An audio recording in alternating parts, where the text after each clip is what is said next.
Buenas noches. Hermann Brook es de esos personajes que si no existe habría que inventarlo.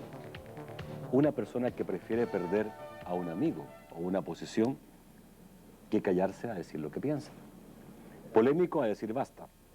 Y los que creían que la edad lo haría más moderado y conservador se equivocaron. Por el contrario, da la impresión que con el paso de los días Hermann Brook rejuvenece. Hoy no se diferencia en nada de un joven rebelde de sangre caliente que está dispuesto a darse trompazos con la vida. ¿O no, don Germán? Así es. Pero es que la vida me ha enseñado a que no te puedes quedar callado. Yo era un joven, un niño, un joven muy tranquilo, muy sumiso. Bienvenido, gracias por venir a este programa. Vamos a ver un Gracias. primer reportaje sobre la vida de Hermann Brook. Karl Hermann Brook fue un ingeniero alemán que llegó en 1927 a Santa Ana para trabajar en la naciente empresa de electrificación de esa ciudad. Ahí conoce a Marta Meléndez, con quien se casa y procrea 5 hijos. El cuarto fue Hermann Wilhelm Brook Meléndez, conocido ahora simplemente como Hermann Brook. Para que sus papás descansaran, nosotros nos hacíamos cargo de cuidar, la Alice y yo, de cuidar a los hermanitos chiquitos. Entonces yo cuidaba siempre a Hermann, porque Hermann era bien bueno, bien portadito, y en cambio su hermanita era caprichosa. Carmen Álvarez es una destacada profesora de letras de la UCA, que conoce desde toda la vida a la familia Brook Meléndez. Era muy amiga de la hermana mayor de Hermann y le ayudaba para que los niños durmieran la siesta. Entonces, para que los niños se quedaran en la cama y durmieran la siesta, nos teníamos que acostar nosotros con ellos. Y por eso es que Hermann, hay veces por hacer el chiste, cuando hay un grupo de personas ahí, se pone a decir en alta voz, Carmen, ¿te acuerdas cuando dormíamos la siesta juntos? Y era que yo tenía 16 años y él tenía 3. Ella pudo darse cuenta de la dura experiencia que significó la Segunda Guerra Mundial para un inmigrante alemán en este país. Aquí en El Salvador se agarraron presos a todos los alemanes y a todos los italianos solo por el hecho de ser alemanes e italianos, aunque no estuvieran de acuerdo con las políticas de sus países de origen. Eso fue cuando agarraron preso a don Carlos, fue como en 1943. Y les preguntaban si se querían ir a pelear la guerra de Hitler o se querían ir a un campo de concentración. Entonces don Carlos, como no era nazi, prefirió irse a un campo de concentración, entonces la familia se quedó totalmente indefensa. Hermann tenía 3 años cuando su padre fue llevado preso a Estados Unidos. Estudiaba en el Liceo San Luis y los maristas le ayudaron con las colegiaturas.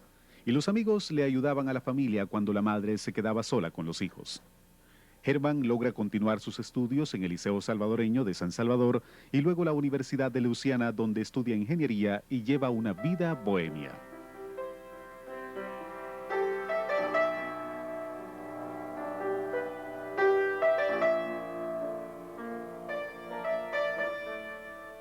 La habilidad musical de Hermann es innata. Toca piano desde los 3 años y aunque tuvo maestros, no se cultivó en esta disciplina. Siempre ha hecho las cosas a su manera. A tu manera. A mi manera. Pero esa manera tiene raíces, ¿no? Tiene raíces muy profundas en convicciones y en principios, más que en gustos y en aspiraciones, aunque también me he dado gustos y he siempre perseguido mis aspiraciones. Cuénteme un poco de tu padre, tu madre. De mi padre puedo hablar mucho de los años cuando yo era adolescente, porque lo conocí casi hasta entonces. La guerra lo tuvo lejos en mis años de niñez y luego cuando él regresó también estuvo lejos porque tuvo que venir a buscar trabajo a San Salvador. ¿Tu padre de qué edad llega a El Salvador? 27 años. Y él llega arrancando de la guerra. No, él vino, él trabajaba con una empresa grande de estas multinacionales alemanas de mecánica y electricidad. Y llegó a Guatemala a trabajar en un proyecto muy importante que se llamaba el Ferrocarril de los Altos, en Quetzaltenango. Pero ese proyecto, como muchos proyectos nuestros, se convirtió en un fracaso, lo suspendieron y él se vio, pues, de momento que no tenía mayor cosa que hacer, pidió instrucciones a su casa matriz y le llegaron diciendo, mira, hay un trabajo en Santa Ana, la familia Regalado, que era dueña de 3 compañías eléctricas de la zona occidental, estaba solicitando a esta casa alemana que se llama AEG un ingeniero para supervisar sus plantas eléctricas. Así que mi padre aceptó y se fue y se desplazó a Santana. Y ahí conoció a mi mamá y bueno, se casaron y procrearon 5 hijos, una de las cuales murió. ¿Y tu padre, tú cómo lo recuerdas, de carácter?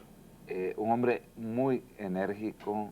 ¿Muy alemán? Muy alemán, muy riguroso. Y un padre alemán es un padre riguroso, ¿no? Riguroso, pero muy cariñoso, muy cálido.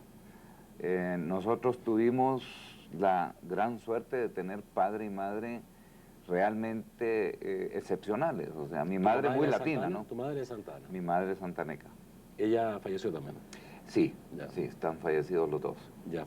Y mi madre, pues, que es la que nos sostuvo mientras estas vicisitudes llegaban al hogar, era una mujer muy propia de nuestro medio, muy latina, muy salvadoreña, muy cariñosa, pero sí también era muy firme.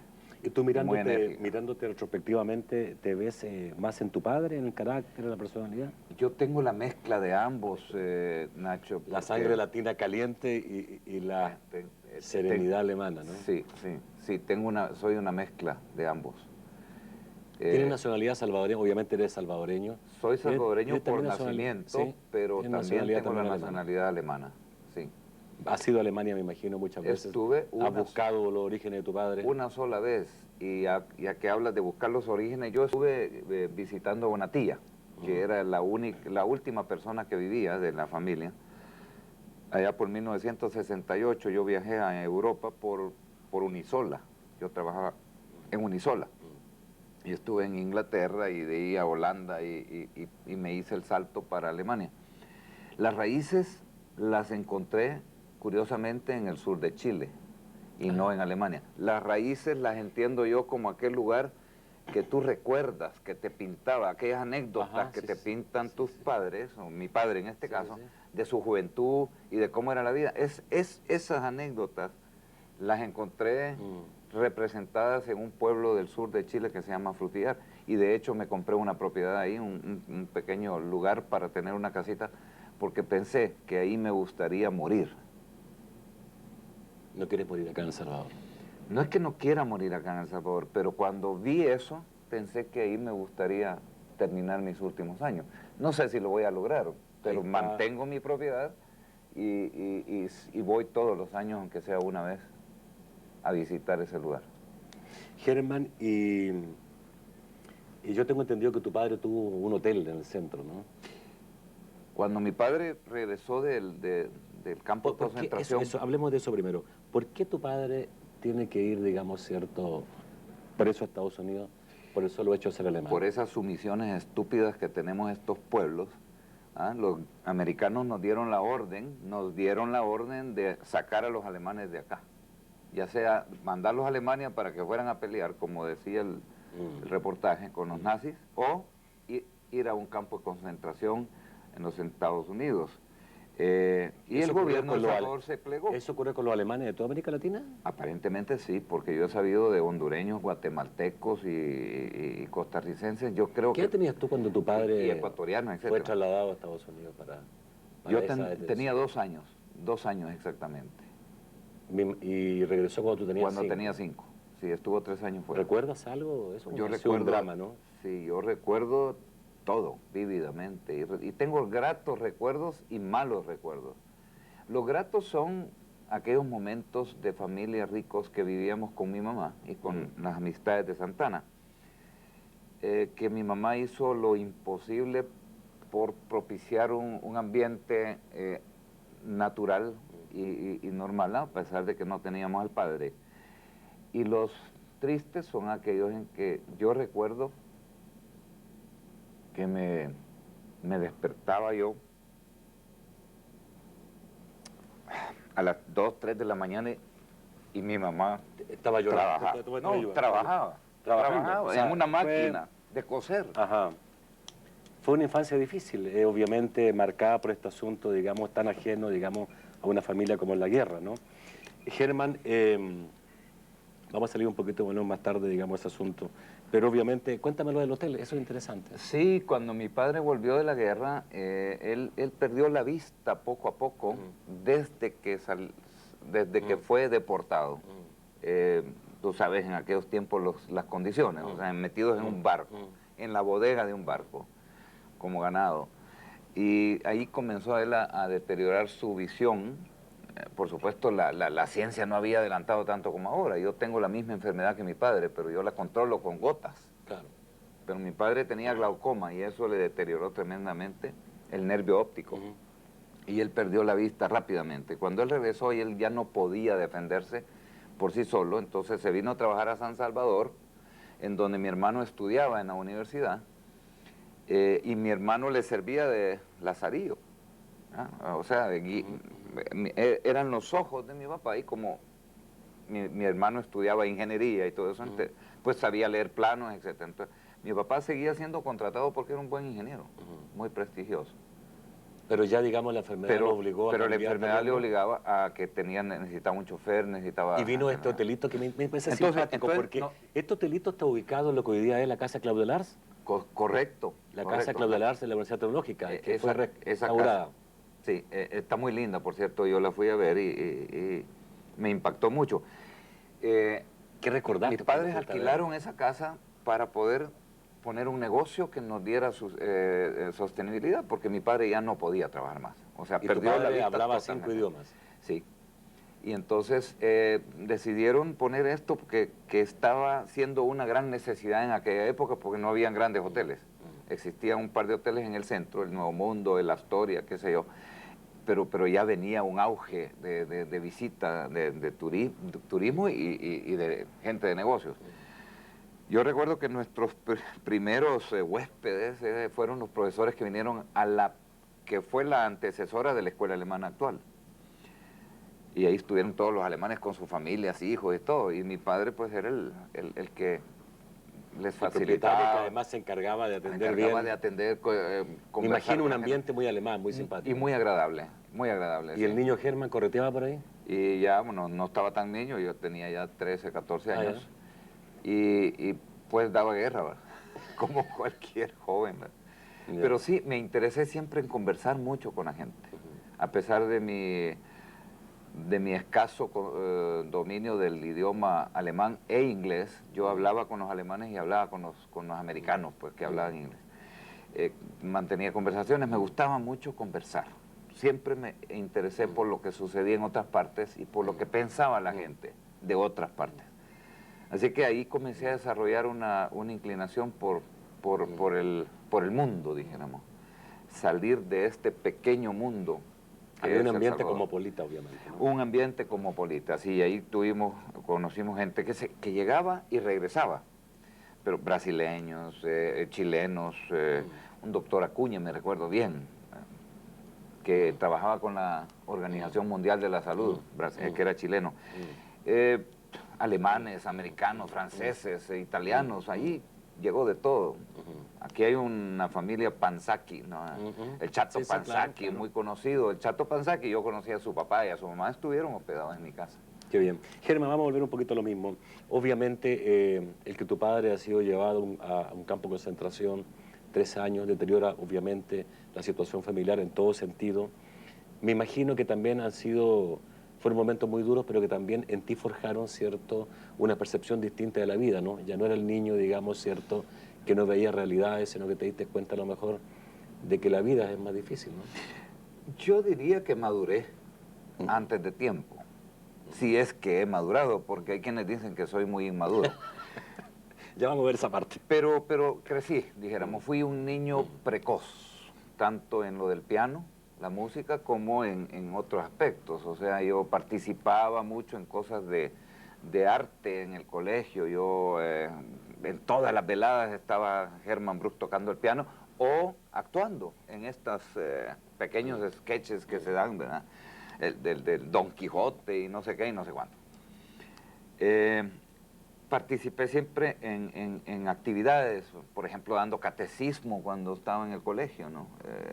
En los barrios pobres, etcétera. Y pues, desarrollé... O sea, no te alejaste de la realidad del país. No, no. Porque muchos niños, a lo mejor un hijo alemán, pudo seguramente a lo mejor estar muy en escalón, apartado, digamos, vivir una vida de escuela americana y cosas así. No, es que mi vida fue Santana. Ya. Y no fue nada parecido al Escalón. Venimos casualmente a vivir el Escalón por una cuestión coincidental, en una casita muy, muy simpática que todavía está ahí al lado de los tanques de agua de San José de la Montaña, que se llama.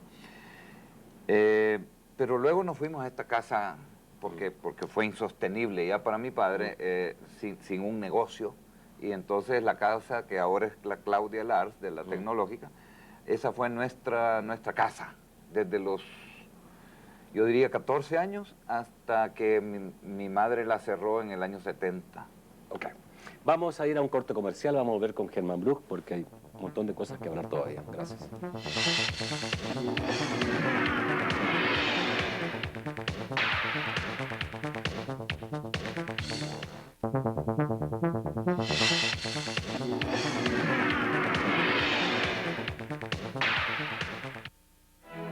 Germán se casó el año pasado con Alma, una discreta y laboriosa mujer que conoció hace 8 años en la oficina. Ella le acompaña hasta en las cosas raras que se le ocurren. Yo me siento muy orgullosa de ser la esposa de Germán.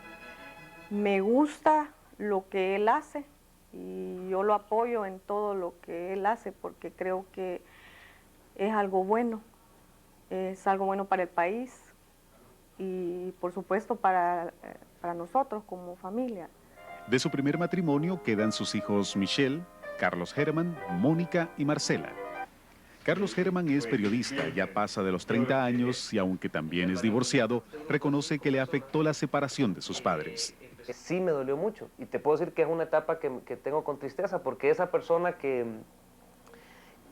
con la que tú creces, esas dos personas, padre y madre, y que pasan 30 años y en eso pues se dejan de llevar bien y se separan, es algo que uno piensa, le afecta a los niños. Fíjate que también le afecta a un adulto. ¿Verdad? Yo te digo, yo tenía hasta hijos cuando mis padres se separaron y es triste.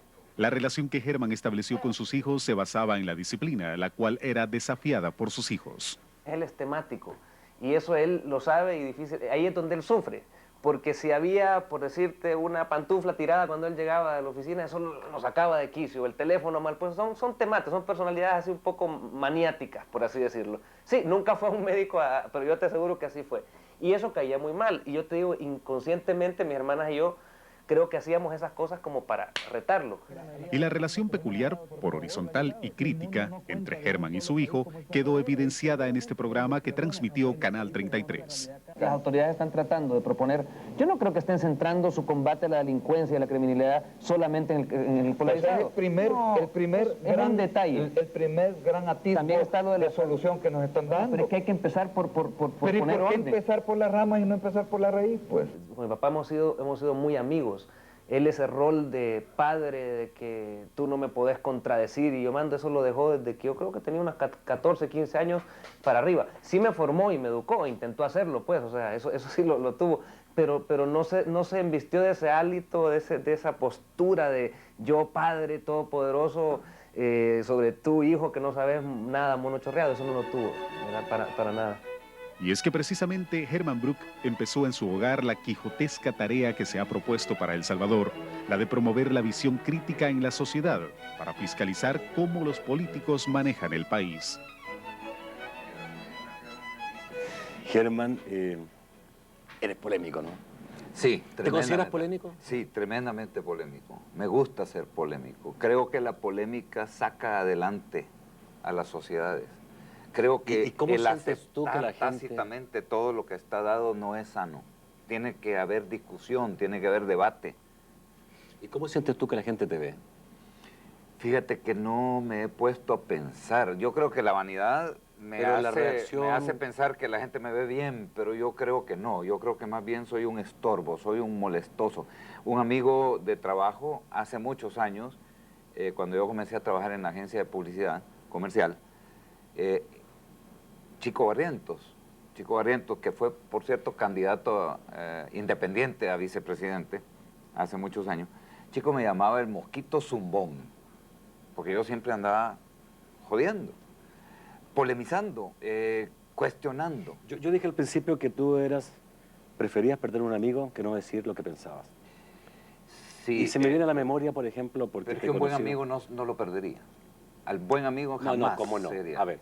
El buen amigo no se va. Por ejemplo, tú fuiste toda la vida muy amigo de René Hernández Valiente, el magistrado de la Corte Suprema. Te contradigo Amigo porque de toda la dijiste vida. fuiste y yo sigo Eres. siendo. Sí, Pero están distanciados por un problema de opiniones, Bueno, es una opiniones tuyas con distancia. respecto, digamos, al órgano de justicia. Es una distancia nada más, pero no es que haya perdido la amistad. Y espero, porque conozco a René, que tampoco él siente que ha perdido la amistad por mí. Sencillamente él tiene una función en un lugar y yo estoy haciendo algo en otro y eso ¿Tú lo criticaste directamente a él? me pone en una...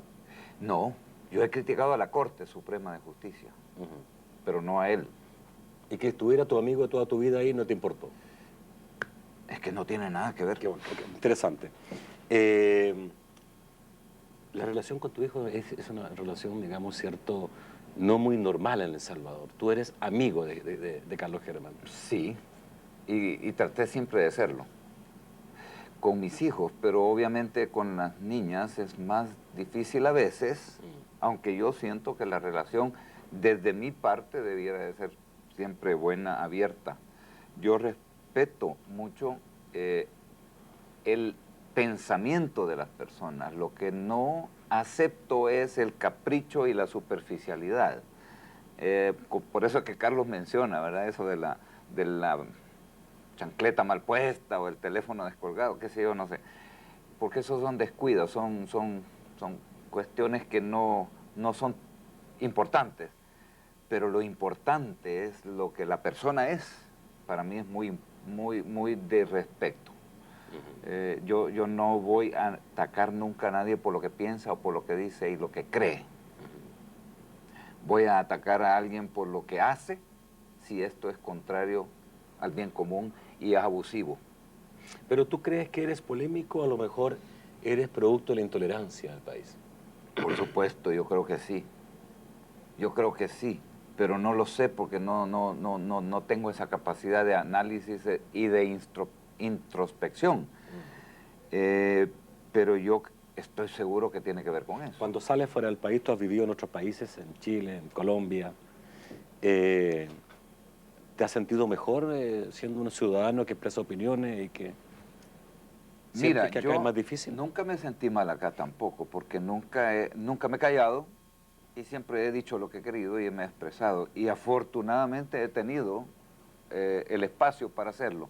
No, yo cuando salí del país y estuve 8 años en tu país, en Chile, por motivos de trabajo, aprendí allá el valor de la opinión expresada públicamente y de manera transparente. ¿Cómo? Lo aprendí. ¿Tú viviste en época de dictadura? En la época de Pinochet, amigo, De dictadura. y en esa época tú podías leer lo que quisieras y publicar lo que quisieras en Chile siempre y cuando no fuera subversivo. ¿En qué parte, Y Germán? atentatorio en Chile. Yo llevaba a los americanos ¿Dónde, que me Germán? visitaban de mi empresa a los kioscos de revistas del centro de la ciudad o de las afueras de la ciudad y les decía, cómprate esta otra, llévatela Vas al a hotel, tener. léela y mañana me das tu opinión. Y al día siguiente llegaban y me decían, estas revistas en los Estados Unidos no estarían ni 5 horas Va a tener que en los revisar la kioscos. memoria. Mira, Es que tú no estabas en Chile. pero yo soy periodista y sé lo que pasaba allá. Nah, te contaron Germán, mal, porque ha conozco. habido un cuento que se ha dado que es desinformador. No, yo viví muchos años en la dictadura de Chile. Germán, Tú estuviste fuera, Nacho. en los últimos años, los últimos 4 o 5 años. Posiblemente yo viví los buenos años de la dictadura y no los malos años. Tú viviste de la dictadura. dicta blanda, cuando ya estaba ya Posiblemente. decaída. Eso te lo acepto, porque no Germán, vivía ya en la época y en dura. ese, digamos, tu adoración Pinochet... No tengo adoración por ¿No? Pinochet. No, tengo respeto por lo que se hizo en Chile durante el régimen de Pinochet. Eso es, respeto nada más. ¿Y políticamente cómo Porque te creo sitúas que fue tú? bueno para Chile. ¿Políticamente cómo te sitúas? Yo políticamente me sitúo en el plano de los principios, en el plano de lo correcto. No soy de izquierda ni de derecha. Bueno, me he colocado en la derecha muchas veces para decir que estoy al otro lado de la izquierda porque no concuerdo con algunos planteamientos de la izquierda, más que nada en materia económica. El estatismo no me gusta, ¿ya? No me gusta esta incumbencia del Estado en las cosas que los hombres podemos hacer mejor. Tú eres una persona que ha evolucionado políticamente cuando yo llegué a Pero no me gusta lo que estoy viendo tampoco en el famoso economía, ¿cómo es la nuestra? El modelo nuestro dicen neoliberal, que es un asco. Por lo menos lo que estamos aquí, porque aquí no hay libertad de hacer nada, aquí no hay libre competencia, aquí no se respeta nada, aquí lo que hay es un proteccionismo tremendo para un grupo de empresarios. Pero tú sufriste una evolución política porque yo recuerdo que años atrás tú eras considerado una persona de extrema derecha. No. Algunos te veían incluso, digamos, como medio nazista. Es el primitivismo salvadoreño, que no sabe nunca definir nada. ¿Extrema derecha de dónde? Yo fui extrema derecha porque estuve criticando a los guerrilleros y al método terrorista para conquistar algo para un país. Pero ni loco. O sea, yo puedo entender que la violencia te invade, la ira. A ver, pero digamos que ¿tú cuándo volviste al país? ¿En qué año no puedo estar de acuerdo. Perdón, yo volví en el 88. 88. Sí. Yo creo que entre el 88 y el 90 y tanto, tú fuiste una de las personas más apreciadas por la derecha de este país, porque a través de tu pluma, digamos, ¿cierto? Eras un enemigo, digamos, ¿cierto? Del FMLN. Bueno, yo comencé no siendo enemigo, pero ser muy crítico de la democracia cristiana que estaba en el poder. También, por ejemplo. Luego le di el beneficio de la duda al partido Arena cuando comenzó a gobernar. Sí. Le di el beneficio de la duda. Fui agredido por la guerrilla en el 89, el día 11 de noviembre, por cierto, mi cumpleaños, comenzó la ofensiva final y el final de la ofensiva final fue la toma de mi casa, en donde invadieron 20 o 30 guerrilleros y desde ahí dirigieron operaciones, las últimas operaciones de la colonia Escalón. ¿Y qué pasó contigo? Ahí estuvimos. ¿De rehén? Sí, de rehenes durante 36 horas, en situaciones muy precarias y muy apremiantes, tremendas.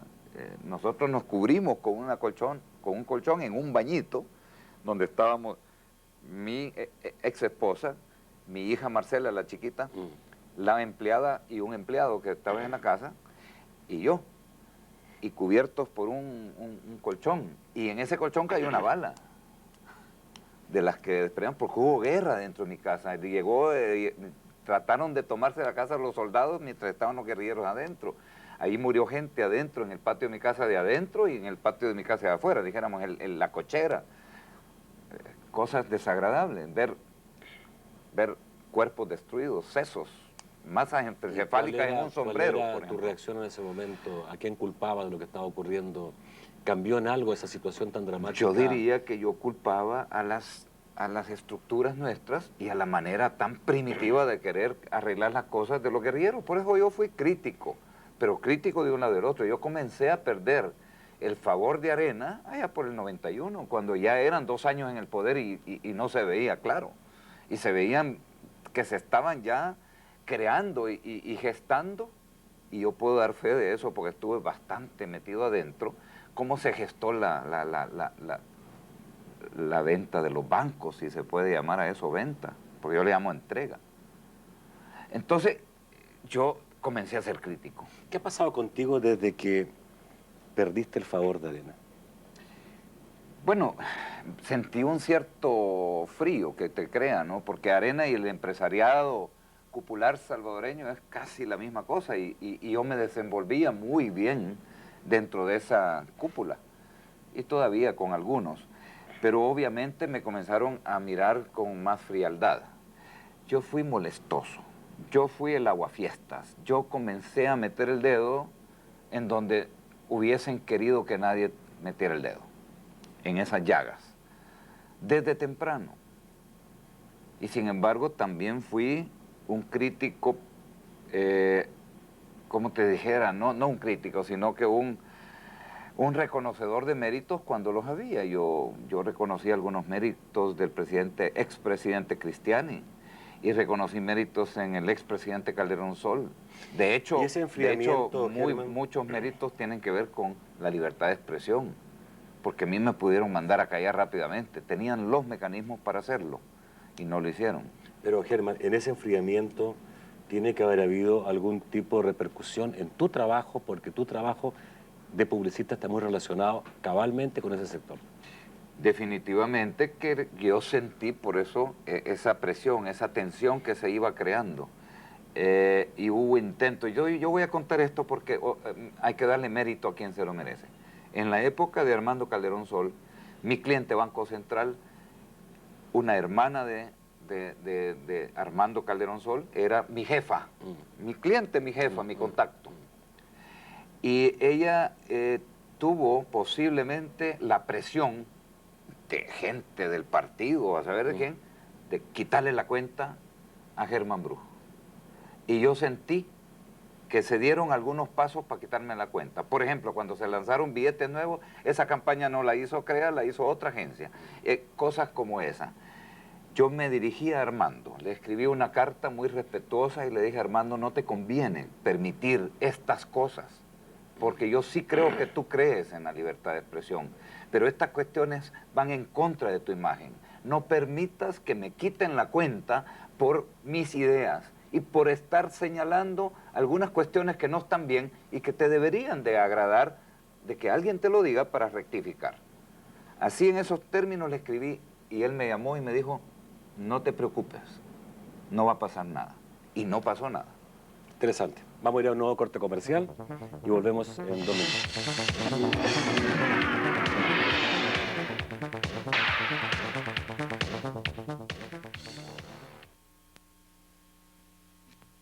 Cada segundo cuenta.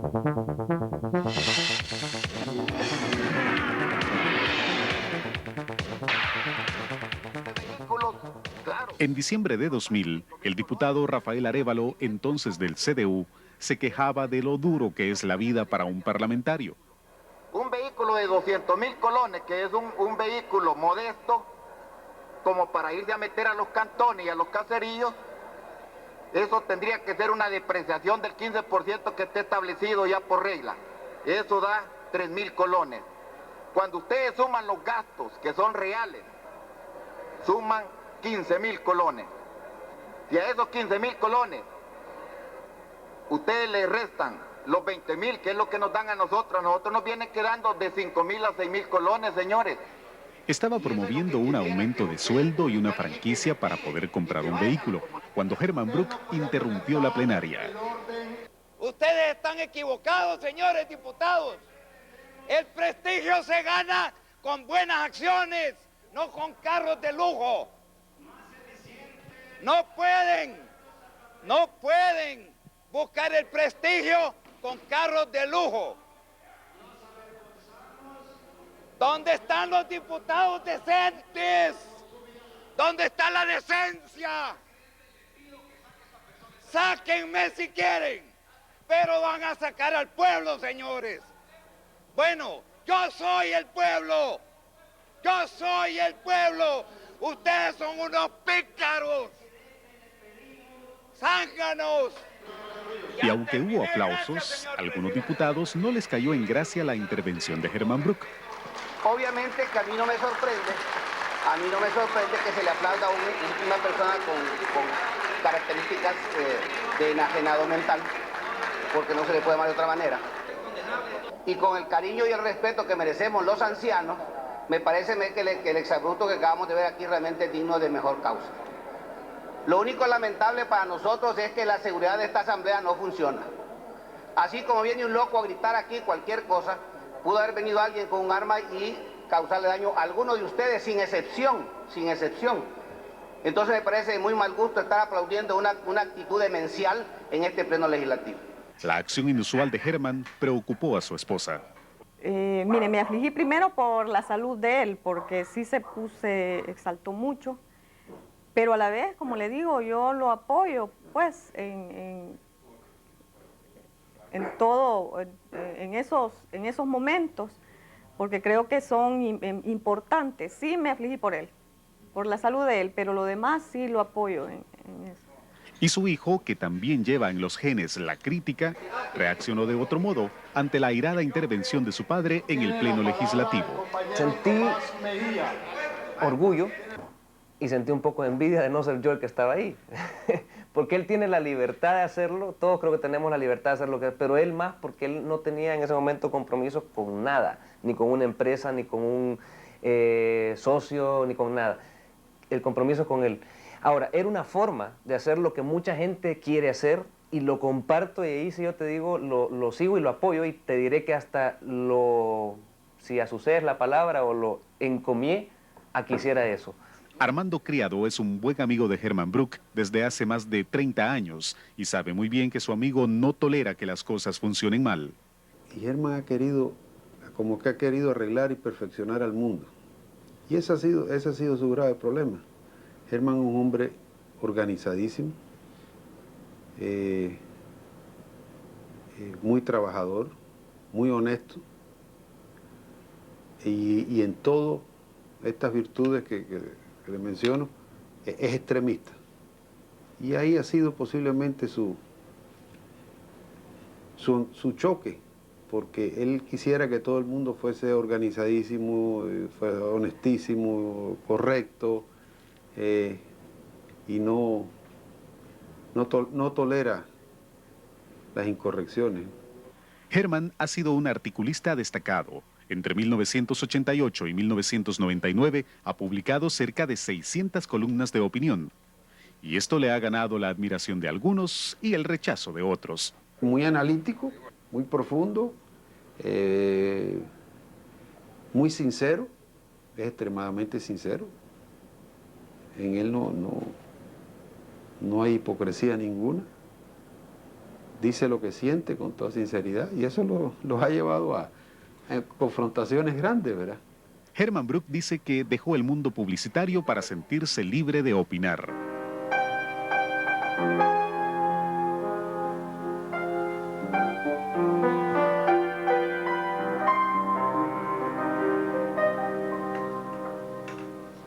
La vida ha sido generosa con Herman. Disfruta la naturaleza en su casa de Comasagua. Ahí tiene una mesa de billar y una buena biblioteca. Observa y analiza la realidad y luego emite su opinión. Asegura que no se pone a pensar las consecuencias de sus actos, sino que las asume, porque lo que rige su pensamiento son los principios. ¿Qué te provoca cuando ves esas imágenes nuevamente? Fue fuerte cuando rompiste en la asamblea. Voy a poner el entorno. En ese momento los diputados estaban pidiendo aumentarse el sueldo ellos mismos. ¿Ah?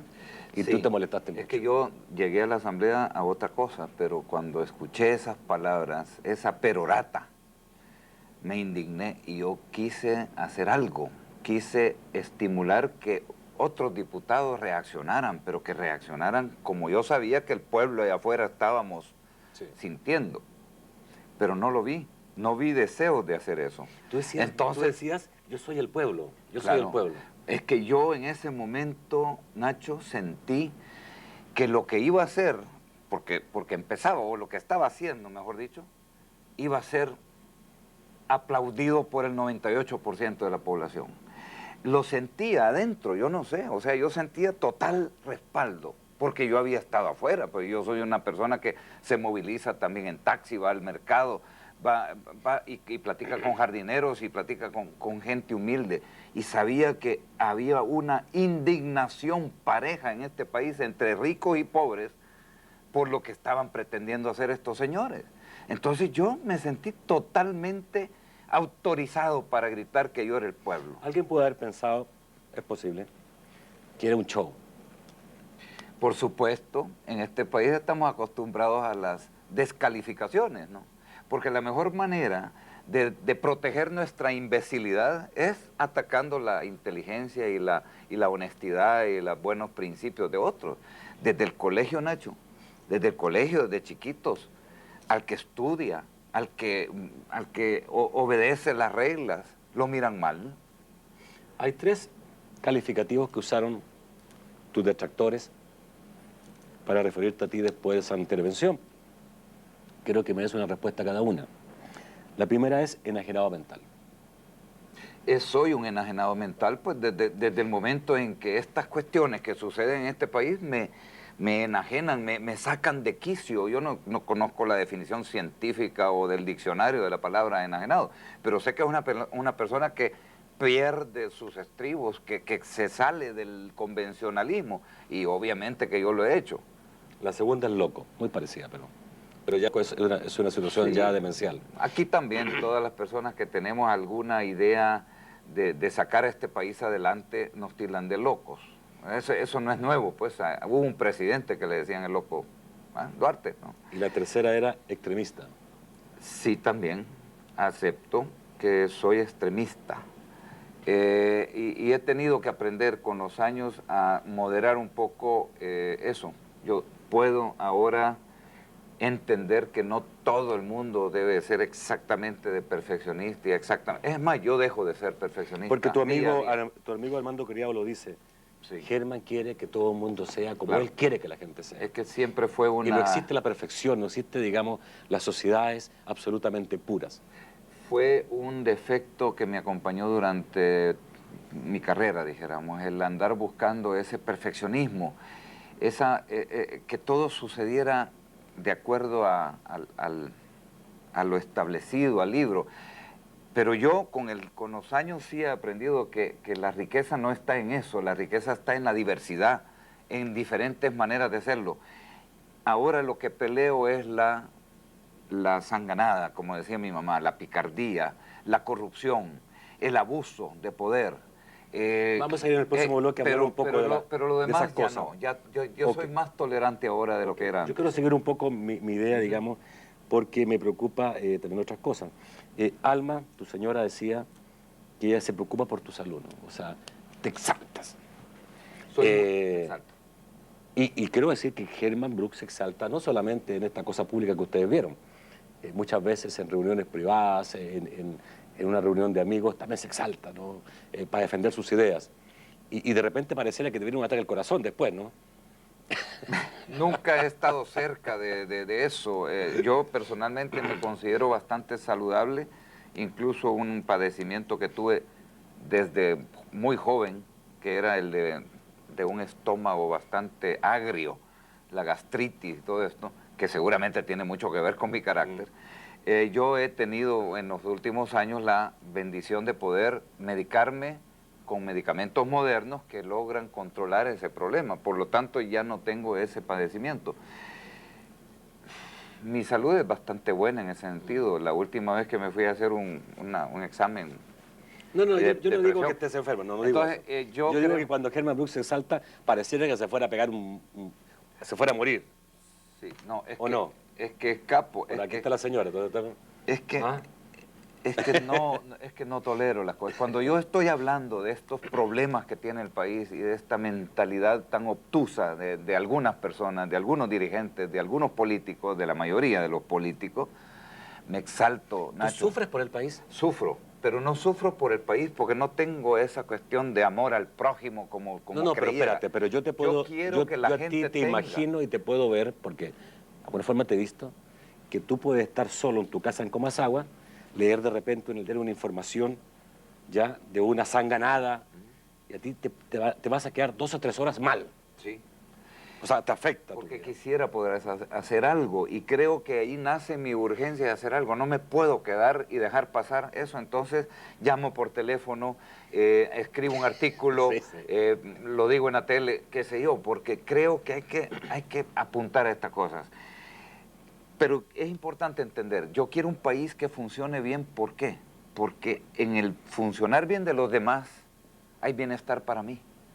Yo no vivo tranquilo en un país donde la mitad de la población anda al acecho de la otra mitad para ver qué le quita, qué le roba, qué daño le hace. Porque no me siento seguro. Y no es un problema de policías, es un problema de que no me siento seguro por la misma mentalidad de las personas que andan buscando y maquinando cómo le caen encima al otro. Entonces yo lucho contra eso. Eso es. Pero Germán Brook también es una persona que disfruta de la vida, que... Por supuesto. Que cuenta chistes, que que le gustan las reuniones sociales. Hay ratos en que cuento chistes y muy mal, por cierto. Hay ratos en que soy chistoso y eso me sale un poco mejor. Pero yo quiero hago reír a la un poco gente. para la gente que lo está viendo. Germán Brusque es el hombre siempre serio, siempre tan preocupado, tan de un rostro... Te voy a confesar algo. Yo siempre creí que yo era demasiado chistoso, que siempre tenía como dibujada una sonrisa en mi labio y que no podía ser serio. Y entonces, aparentemente, hice algo para corregir eso y me fui al otro lado porque no eres el único. Mucha gente me critica de que yo soy muy serio, que tengo una cara de enojado todo el tiempo. No es cierto, yo ando todo el tiempo como con ganas de hacer bromas. La gente que trabaja cerca de mí, todos se dan cuenta que yo soy bien bromista, pero muy exigente y muy riguroso. Pero hago bromas, me gusta romper el hielo, me gusta que el ambiente se vuelva agradable y no estricto. Okay. Vamos a un nuevo corte comercial y vamos a volver con la faceta de Germán Brusque como hombre de televisión y columnista de periódicos.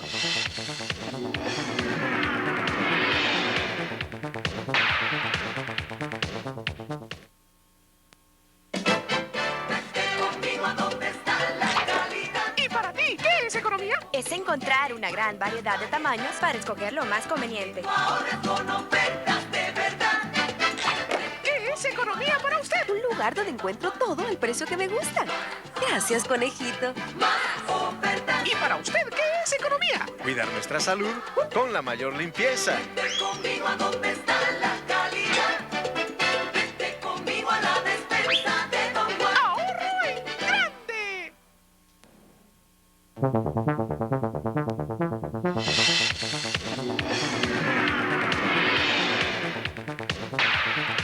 El carácter, la sensibilidad social lleva a Germán Brusque a incursionar en el mundo de las comunicaciones, primero los periódicos, después la televisión.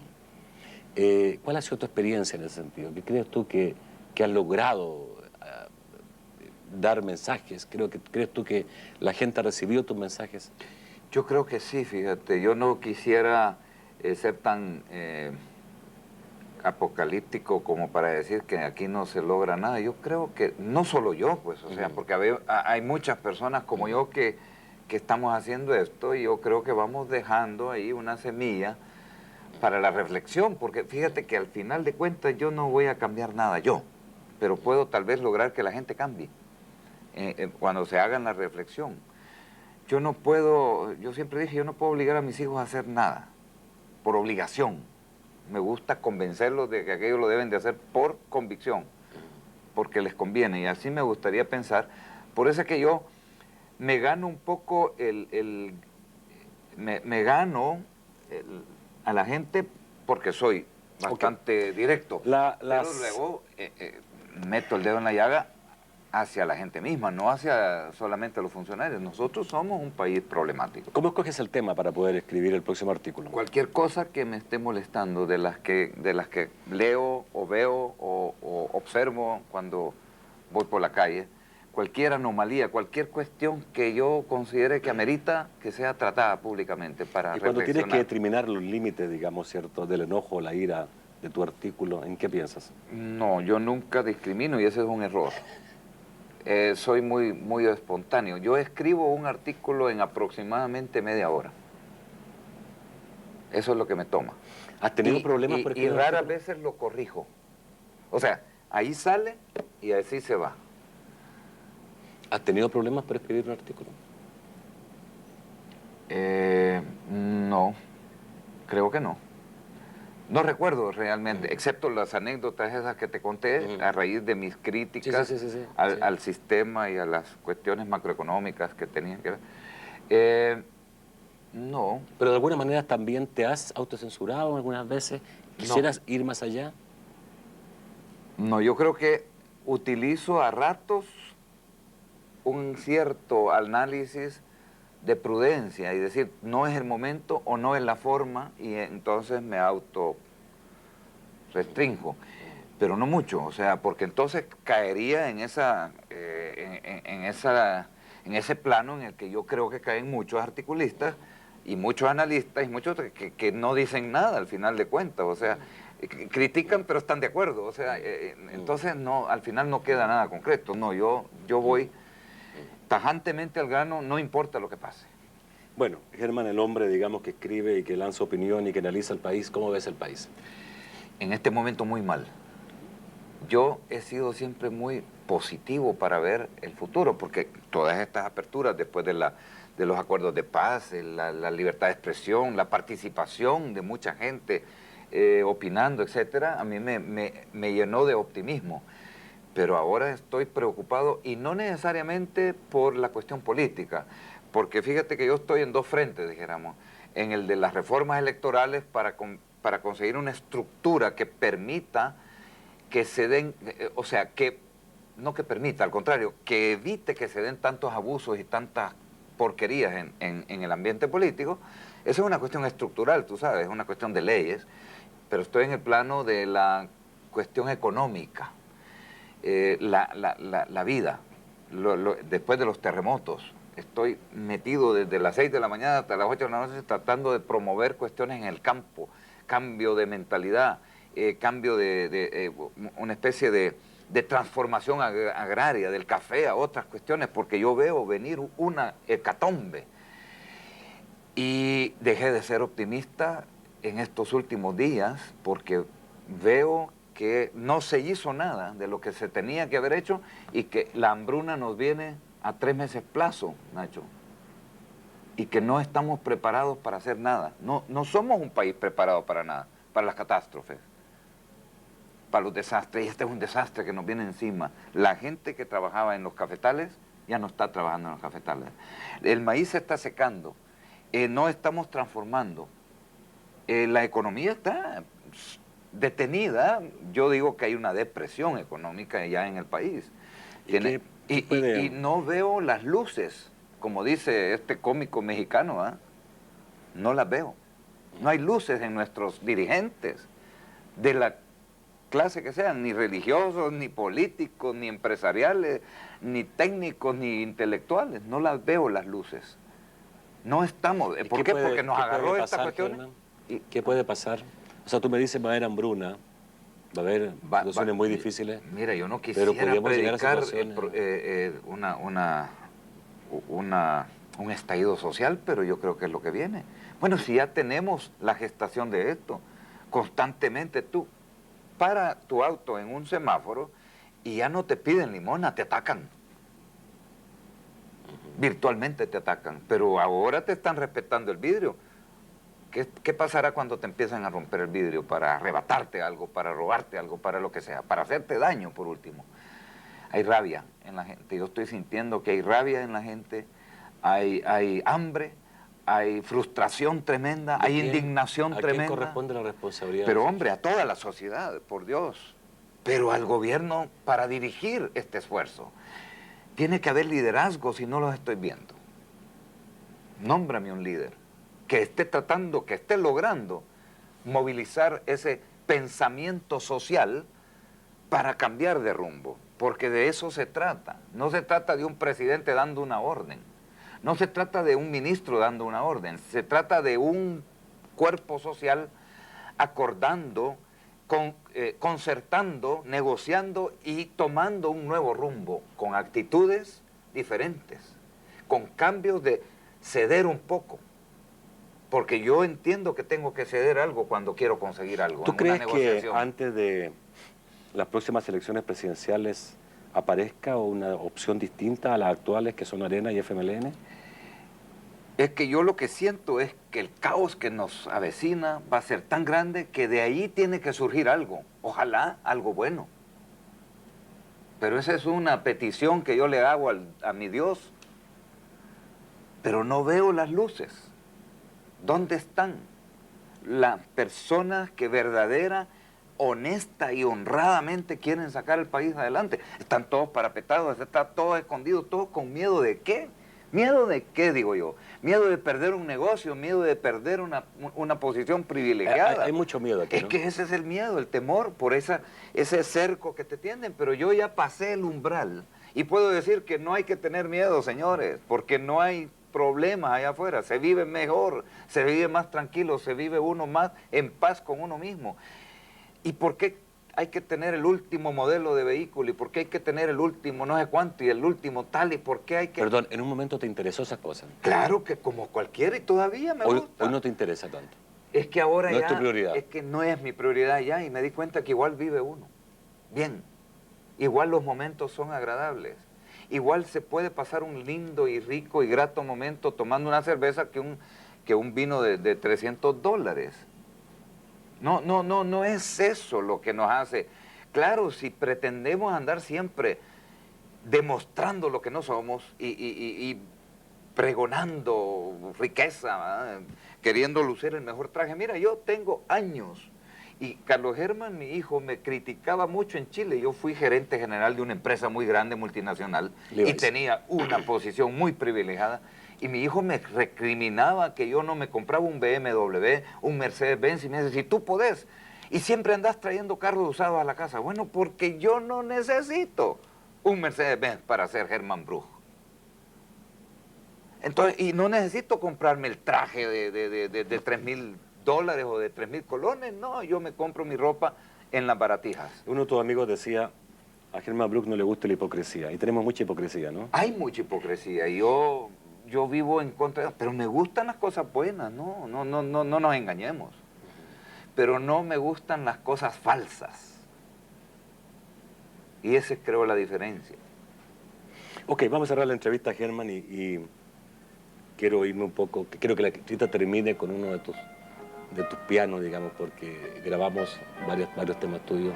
Eres muy buen pianista. No, por favor, no vayas a cometer el error de darle mucha atención a eso. Yo estudié piano desde los 3, 4 años, tuve profesor en casa, fui al conservatorio de música y creo que en alguna época toqué bien el piano, pero como todo en la vida tiene que ver con práctica y tiene que ver con habilidad motriz, mi motricidad se ha visto afectada por los años, de todas maneras, por la falta de práctica, y no toco bien el piano. Después de este panorama, obviamente, que es difícil del país, hagamos una pausa.